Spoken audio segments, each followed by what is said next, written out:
দুই কোটি মানুষের জীবন সংগ্রামের অংশ। আমরা এই অন্তর্বর্তীকালীন সরকারকে দীর্ঘ ১.৫ বছর কাল বহু আন্দোলনে আমরা অংশগ্রহণ করেছি।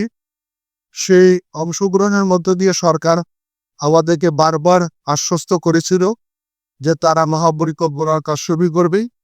সর্বশেষ পানি সম্পদ উপদেষ্টা রেজওয়ান হাসান বলছে যে ১লা জানুয়ারি আনুষ্ঠানিকভাবে কাজ শুরু হচ্ছে। জানুয়ারি শেষ হয়েছে, কাজ কিন্তু শুরু হয়নি।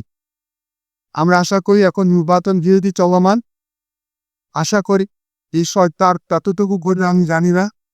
আমরা যেহেতু জনগণের কাছে প্রতিশ্রুতিবদ্ধ, যদি জনগণের ম্যান্ডেটে বিএনপি রাষ্ট্র ক্ষমতায় যায়, ২ কোটি মানুষের জীবন রক্ষার জন্য তিস্তা মহাপরিকল্পনা সবচেয়ে অগ্রাধিকার ভিত্তিতে আমরা কাজ শুরু করবেন সবকে।